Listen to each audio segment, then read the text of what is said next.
پیر بغدادی صاحب قبلہ ادام اللہ فیضہم العالیہ و مولانا مبشر احمد رضوی قادری صاحب مدد اللہ العالی، جمیل برادران سلسلہ، وقت کی نزاکت اس کی تنگی کا پورا لحاظ رکھتے ہوئے انشاءاللہ کچھ ہی لمحوں کے لیے بحکم سرکار عالی کھڑا ہوں اور یہ چاہتا ہوں کہ کچھ لمحوں میں کچھ ایسی باتیں ہوں جو ہماری زندگیوں میں بہت کچھ بدلے۔ تو سب سے پہلے یہ مہینہ ماہ رجب کا ہے۔ اس مہینے کی برکت یہ بتائی گئی ہے، یوں تو ہر لمحہ، ہر گھڑی، ہر دن، ہر ساعت، ہر چیز اللہ ہی کے لیے ہے، لیکن اللہ نے بالخصوص اس مہینے کو اپنا مہینہ کہہ کر اپنی طرف سے نسبت کی۔ ہر چیز تو اللہ ہی کی ہے، کیونکہ ہم نسبت والے ہیں، نسبت کی بات بڑی جلدی سمجھ میں آتی ہے، تو اللہ نے خود اس مہینے کو اپنی طرف نسبت کی ہے۔ رجب اللہ کا مہینہ ہے، شعبان ہمارے اور آپ کے آقا سرور عالم علیہ السلام کا مہینہ ہے، رمضان امت کا مہینہ ہے۔ تو اب اس مہینے میں بھی بالخصوص بر صغیر والوں کے لیے، بالخصوص ہندوستان والوں کے لیے کرم ہے، اس کا ہر عشرہ ہماری زندگیوں کو بدلنے والا ہے۔ اس کے ہر 30 دن کا مہینہ ہوتا ہے، ہر 10 دن میں ایک ایسی چیز ہمیں ملتی ہے جو ہمارے ایمان کو روشن کرتی ہے۔ سب سے پہلے اس کے پہلے 10 دنوں میں ہمیں خواجہ خواجگان، خواجہ چشت، خواجہ معین الدین حسن سنجری غریب نواز رحمہ اللہ تعالیٰ علیہ کے عرس کے موقع پر ہمارے مبلغ اعظم کو یاد کرنے کا موقع ملتا ہے، جو اس مہینے کی 6 تاریخ کو۔ اور ایک بات یاد رکھیں، جو قوم اپنے اسلاف کو بھول جاتی ہے اسے باوقار جینے کا حق بھی نہیں ہوتا۔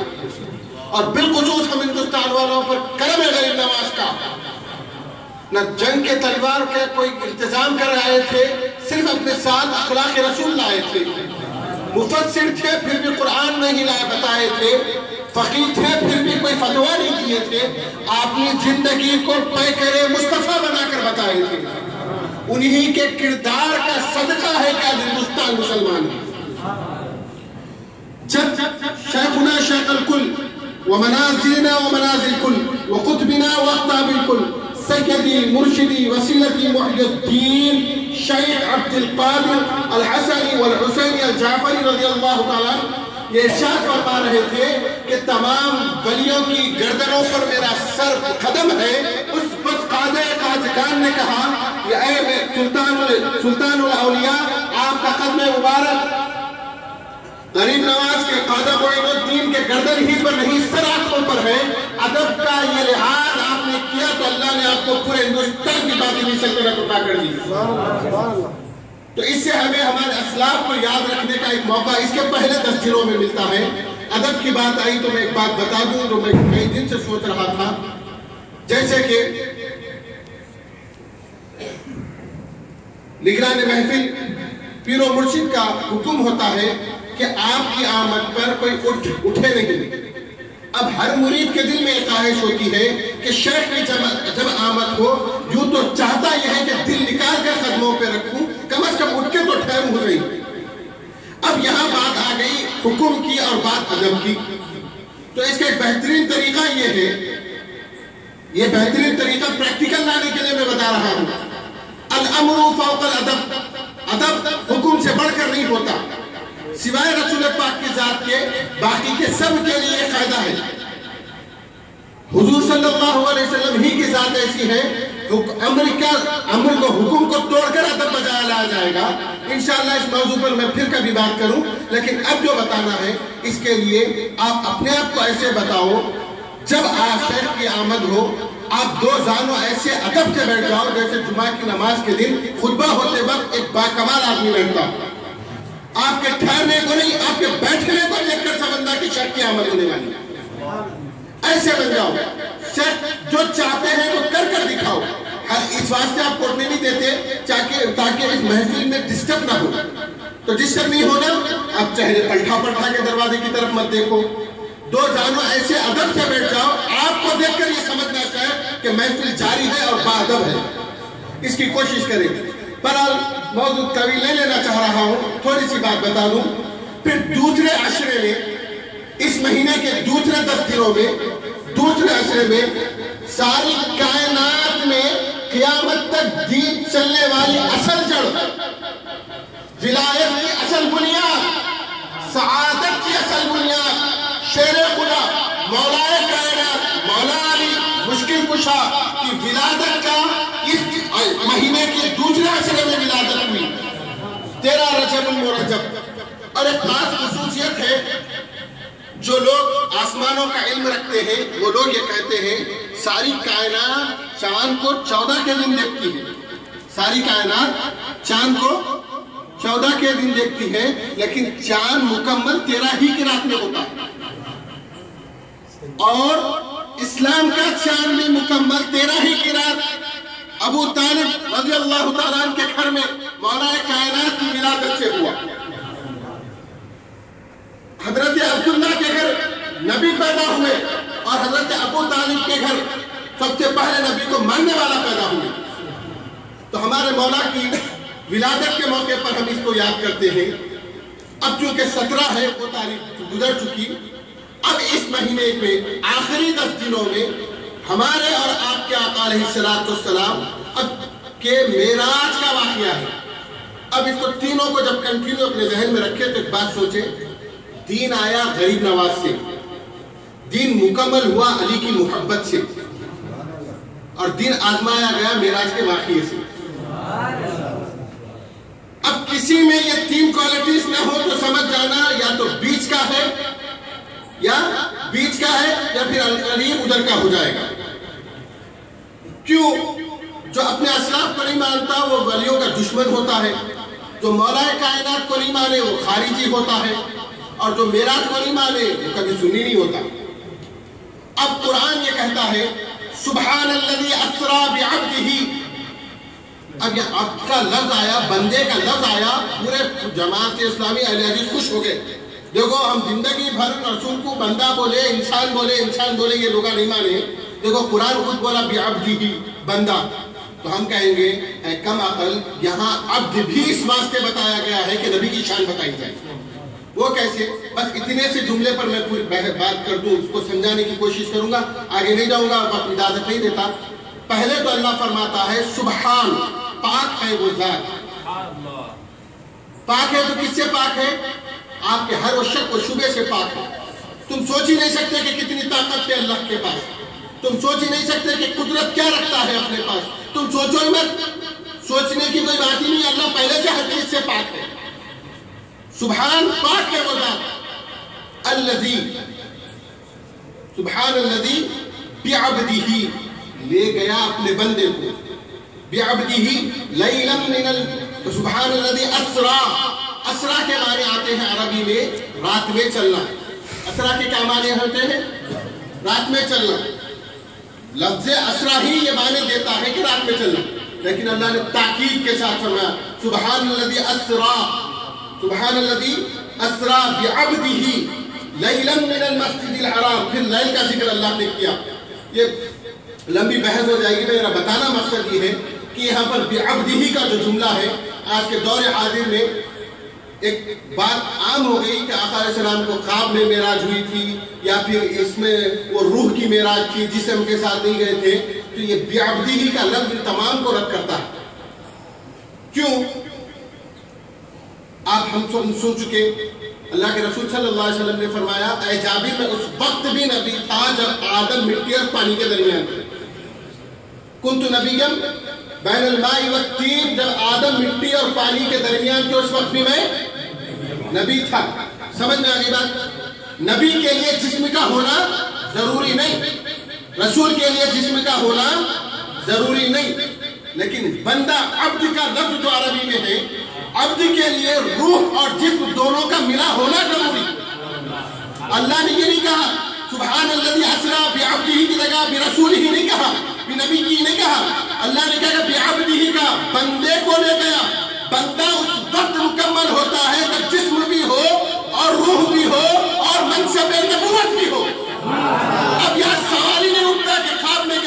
منہ کا انتظام رہ گیا تھا.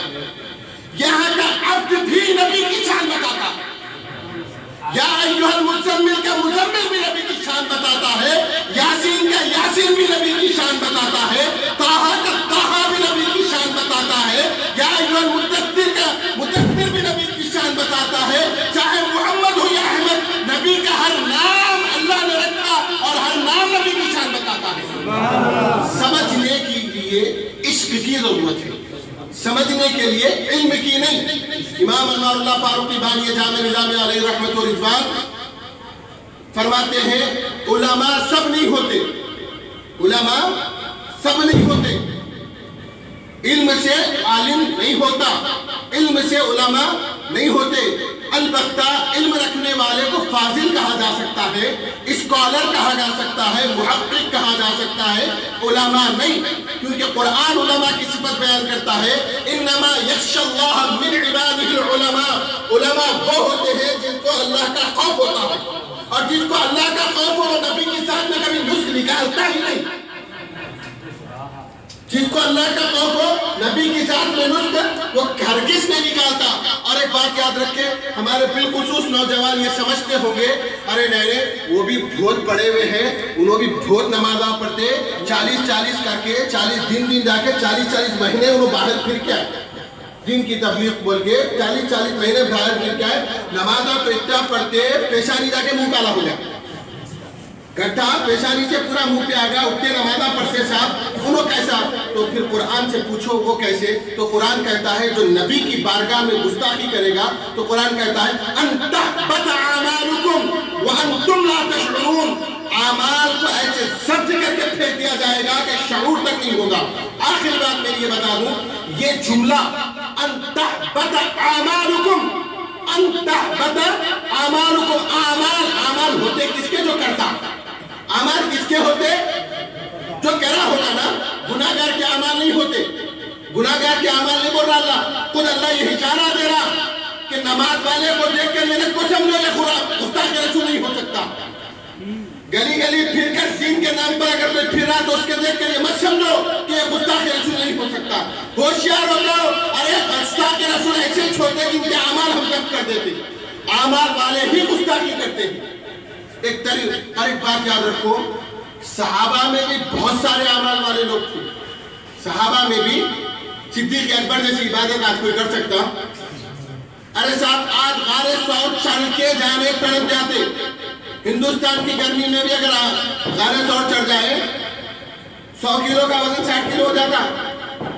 آپ اندازہ کرو اس دور میں صدیق اکبر رضی اللہ تعالیٰ عنہ اپنے کندھے مبارک پر آقائے دو جہاں صلی اللہ علیہ وسلم کو اٹھا کر کفار مکہ سے بچاتے ہوئے رات کی تاریکی میں کون سا نوکیلا پتھر ان کے پاؤں کے نیچے آ جائے انہیں نہیں معلوم، لیکن عشق تھا صدیق اکبر کا کہ اتنا اونچا پہاڑ چڑھ کر ساری کائنات کو یہ بتا دیا.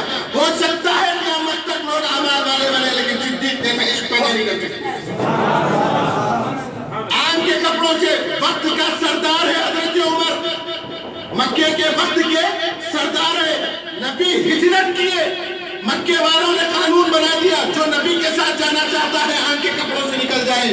تو وہی عمر جو سردار ہے مکے کے، دھن دولت جائیداد اولاد ہر ایک کو چھوڑا آن کے کپڑے سے. یعنی آج کے دور کے 5 میٹر کپڑے آپ کے جسم پہ نہیں تھے، آپ مدینے کو چلے گئے، 450 کلومیٹر پیدل چلنے کا آپ نے عزم کر لیا. وہی عثمان غنی the best. آپ کو اگر ان کی تاریخ میں آپ دیکھیں گے حضرت عثمان غنی کو تو آپ لوگ the best businessman of the world مانا جا سکتا ہے آپ کو. آج بھی اگر ان کے صرف تجارتی نفع کا عالم یہ ہوتا تھا، اگر ان کا تجارتی سامان بغیر اطلاع کے کسی ملک کی سرحد سے گزرتا تو وہ ملک کے بارڈر پہ فوجی تیار ہو جاتی یہ سمجھ کر کے کوئی فوج آ رہی ہے. یعنی آپ اتنی تعداد میں آپ کے تجارت کا نفع آتا کہ ایک فوج کے برابر نظر آتا. 150 سپاہی 500 سپاہی آپ کے تجارت کے مال کو لاتے. ایسے عثمان غنی، ایسے کروڑ پتی. ارے دیکھو صاحب ساری دنیا میں اتنے کروڑ پتیاں گزرے نہیں گزرے. قارون کے پاس کم پیسہ تھا. آخری بات بتا دوں، قارون کے پاس پیسہ کم تھا.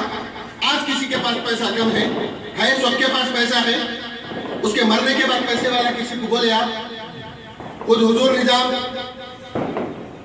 اتنا دین کا کام کرے, آج ان کے کام کی وجہ سے آج ہم انہیں یاد کرتے ہیں. تو آپ یاد رکھو ان کے پاس کیا پیسہ نہیں تھا, ان سے پہلے بادشاہ گزرے, فرعون کے پاس پیسہ کم تھا. آج ان کی قبریں کھودے تو امریکہ خرید سکتے, محل چھوڑ دے صاحب قبر کھودے تو امریکہ خرید سکتے. اتنے پیسے والے فرعون تھے, کبھی کسی فرعون کو پیسے والا بولے آپ, لیکن جو پیسہ عشق رسول میں لگ گیا اس کی برکت حضرت عثمان غنی کے زندگی میں ایسے ہوئی. 1480 سال ہو گئے حضرت عثمان غنی رضی اللہ تعالیٰ کے گزر کے, آج بھی ہم اس نے عثمان غنی کہتے ہیں. یہ بڑا آپ کو نہیں سمجھ میں آئے گا, میں اگر ایسے کہوں عثمان کا رچ, عثمان پیسے والے. دیکھو آپ 1400 سال ہو گیا, ہزاروں کا پیسہ خبر میں کام نہیں آیا, لیکن عثمان کا پیسہ آج بھی ان کے نام سے لگ رہا ہے. لیکن حضرت عثمان غنی کو یہ مقام رات نہیں ملا. کیسے ملا؟ جب نبی کی یاد میں مکہ چھوڑے, پورا بزنس چھوڑ دیا, پورے غلاموں کو چھوڑ دیا, آن کے تیبن سے مکہ چھوڑ کر مدینہ چلے گئے. اللہ کو قربانی ایسے پسند آ گئی, ساری کائنات باقی جب تک رہے گی عثمان کی دولت باقی رہے گی, کیونکہ اس اسلام کو عثمان غنی کی دولت لگی ہے. جب تک دین باقی اس وقت تک عثمان باقی. وہی مولا علی کو دیکھے, نبی کے گھر میں پرورش پائی, نبی کے گھر میں پرورش پائی. اللہ نے ایسی شجاعت دی, ہر بار دشمن کی تلوار کو اپنے چہرے تک محسوس کیا, اپنے گلے تک محسوس کیا. کبھی ہچکچاہٹ آپ کی جسم میں نہیں محسوس ہوئی, آپ کے پیشانی پر کبھی بل یا پسینہ نہیں آیا. جب یہ شجاعت آپ نے دین کو لگائی تو اللہ نے آپ کو کیسے بنا دیا. آج بھی ہم اسد اللہ الغالب, اللہ کا شیر کہتے ہیں مولا علی. ہمارا ایمان ہے اللہ کا شیر ہے مولا علی. تو بس ضرورت اس بات کی ہے, عشق رسول کے ساتھ جو لگاؤ, عشق رسول کے ساتھ, اخلاص رسول کے ساتھ لگاؤ. یہ وہ ارے ہمارے نبی گستاخوں کو بددعا نہیں دیتے تھے, گستاخوں کو تحفے تحائف دیتے تھے, انہیں دعائیں دیتے تھے. تم عاشق ہو کر اگر نبی کے لیے کچھ لگاؤ گے, نبی کے دین کے لیے کچھ لگاؤ گے, چاہے تمہارا وقت ہو, میں پیسہ نہیں بول رہا, کچھ لگاؤ بولتے سب کو پیسہ سمجھ میں آئے گا, پیسہ نہیں بول رہا. آپ اپنا وقت لگاؤ نبی کی یاد لے, درود میں وقت لگاؤ, نبی کی آنکھوں کی ٹھنڈک, نماز کو آباد کرنے کے لیے اپنا وقت لگاؤ, مساجد کو آباد کرنے کے لیے اپنا وقت لگاؤ. تم اپنے وقت کو کردار رسول سیکھنے کے لیے لگاؤ. دنیا میں ہزاروں زبان ہے, بازاری زبان. آپ بازار میں بیٹھو انگلش بول سکتے, آپ بازار میں بیٹھو انگلش بول سکتے, آپ کسی بازار میں بیٹھو تیلگو بول سکتے, تمل بول سکتے, چائنیز بول سکتے. کسی بازار میں بیٹھنے والا کبھی عربی نہیں بولتا. معلوم ہے آپ کو, ہزاروں سیلس مین ہم نے دیکھے 4 سال لگا کر عربی نہیں بول سکتے, اس کا گرامر نہیں سیکھ سکتے. کیوں؟ یہ سب بازار کی زبان ہے, عربی نبی کی زبان ہے. اسی واسطے لفظ عربی سیکھنے کے بھی عبادت ملتی ہے. کوئی عربی سیکھتا ہے تو وہ عبادت ہے, چاہے کسی بھی وجہ سے سیکھتا ہو, مگر سیکھتے وقت اتنا سوچے یہ نبی کی زبان ہے. تو اپنی زندگی کو نبی کے ساتھ ایسے جوڑو کہ تمہارا ہر لمحہ عبادت بنے. اس کی زیادہ سے زیادہ بالخصوص ہمارے نوجوان اس کی طرف کوشش کریں. ہر آئے دن 5 دن 10 دن, اب نوجوانوں کی عمر 20 سال 25 سال 30 سال 35 سال, اتنی عمر میں وہ اہل حدیث پیدا ہوئے سے جتنی عمر ہے. اب کسی 100 سال کے بڈھے کو پوچھے اہل حدیث, ارے چلنیا میری جوانی میں تو تیرا نام بھی نہیں سنا تھا, بولتا چلو جماعت میں بولے تو کیا ہوگا, جوانی میں نام بھی نہیں سنا تھا, جماعت میں نہیں جا رہا. اب نوجوان کیا پیدا ہے جب سے یہ سنا, ان کی عمر اتنی, تو نوجوان یہ سمجھتے ہیں یہ شروع سے ہے. ایسا کچھ نہیں ہے. انشاءاللہ وہ موضوع رہے گا تو اس پر کبھی بات ہوگی, لیکن یاد رکھیں حق جماعت وہی ہے جس میں خواجہ غوث اعظم ہو, حق جماعت وہی ہے جس میں مولا علی مشکل کشا ہو. تو یہ سب اہل سنت والجماعت میں ہے. تو اس کا مطلب یہ ہے کہ اہل سنت والجماعت ہی حق جماعت ہے. بس ہمیں سمجھنے کی دیر ہے, سمجھنے کی کوشش کرنے کی دیر ہے. کوشش کریں, مولا تعالیٰ سے دعا ہے کہ ہم سب کو ایک اور نیک بنائے, ہماری صفوں میں اتحاد عطا فرمائے, ہمیں آخری سانس تک عاشق رسول, عاشق اولیاء, گدائے رسول, گدائے اولیاء بنا کر زندہ رکھے. اور ہمارا جنازہ بھی جب اٹھے تو مولا ایک عاشق کے جنازے کی طرح, ایک غلام کے جنازے کی طرح آقا کے دربار تک پہنچے. واقعی دعوانا الحمدللہ رب العالمین. ہم مبشر مخان لگائیں اور